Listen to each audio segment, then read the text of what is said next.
Kamusta kayo mga kapirata? Sa video na ito ay pag-uusapan natin ang mga bagay na na-miss mo sa chapter 1066. Pero bago yon, huwag mong kalimutang mag-subscribe at i-click ang notification bell para lagi kang updated sa mga bago nating videos. Ang machine na nanggaling sa Void Century. During sa explanation ni Shaka tungkol sa futuristic island na Egghead at kung paano ito hango sa totoong isla mula pa sa nakaraan, nabanggit niya yung tungkol sa isang machine na na-discover sa isang lugar kung saan ang panahon kung kailan ito posible na nalikha ay saktong-sakto sa timeline na nadiskubre ng mga archaeologists. Ito ay mula sa Void Century. Hindi pa nire-reveal kung anong machine ang tinutukoy dito, kung ito ba ay ang ancient weapon o hindi. Pero ang tanong dito, saan nadiskubre yung machine? Ito ba ay lugar na napuntahan na ng mga Straw Hat Pirates o hindi? Yung lugar ba na ito ay connected sa Ancient Kingdom? At gaano kaimportante yung information na ito sa pagpapatuloy ng istorya?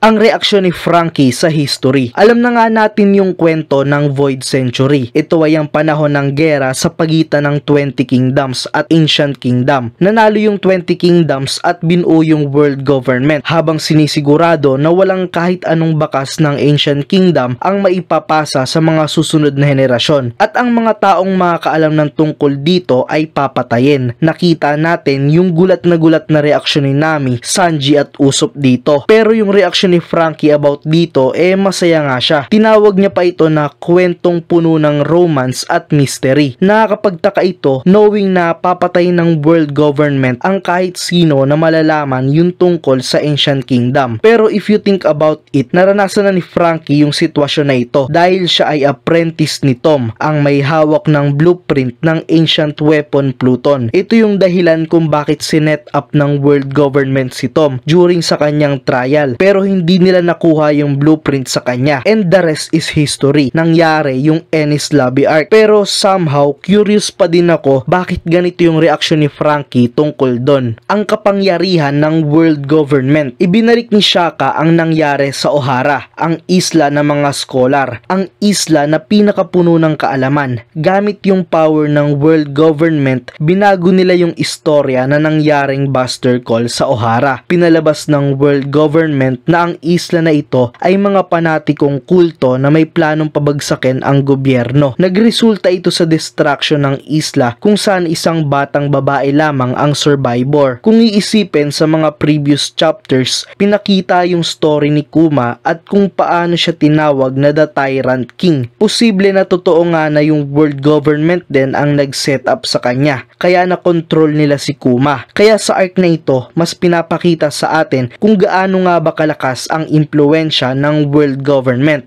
ang pinakasikat na archaeologist sa buong mundo. Isa sa mahalagang revelation dito ay ang tungkol kay Professor Clover. Siya yung tumayong leader ng Ohara. Dahil sa mga experience ni Professor Clover, nagawa niyang ma-inspire ang iba pang mga scholars at in-establish nga nila yung Ohara Island. Sinabi din dito na 10 beses nakulong si Clover, pero nakakatakas ito. Yang info na yan ang nagsasabi kung gaano kalakas si Professor Clover. Posibleng kasabay niya pa noon yung Commander-in-Chief ngayon ng Navy na si Kong. And kung papansinin yung larawan na ito ng crew ni Clover, mukhang isla na pupuntahan nila dito ay yung Wano country dahil nga sa itsura ng karagatan dito. What if napuntahan na nila Clover yung nakalubog na bayan sa ilalim ngayon ng Wano at nakita na nila yung Pluton ng personal? Ang background ni Monkey D. Dragon. Inintroduce nga sa atin si Dragon 22 years ago, ilang months after ng Ohara incident. Noticeable sa kanya yung kanyang appearance kumpara sa present Dragon ngayon. Pero ang papansinin natin dito ay ang mga detalye about kay Dragon. At the age of 33, si Dragon ay ang kapitan ng Freedom Fighters. Grupo ni Dragon bago pa mabuo yung Revolutionary Army. Ano kaya yung Freedom Fighters? Sino-sino kaya yung nasa grupo na ito? Dito kaya nakilala ni Dragon yung nanay ni Luffy? Ano pa man, siguradong importante ang Freedom Fighters in the future. Sumunod na bagay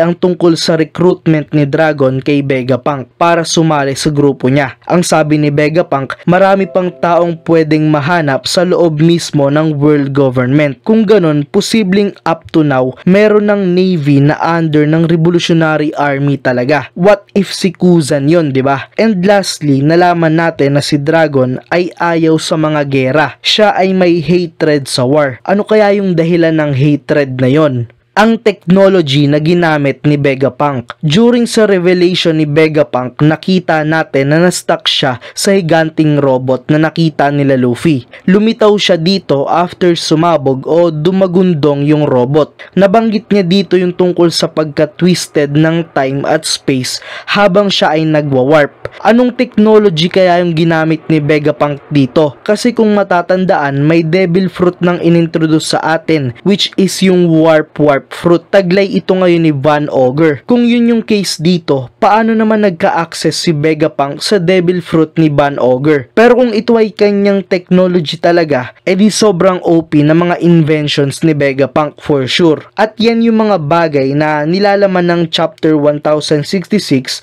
na iyong hindi napansin. Maraming salamat sa panonood mga kapirata. Paalam!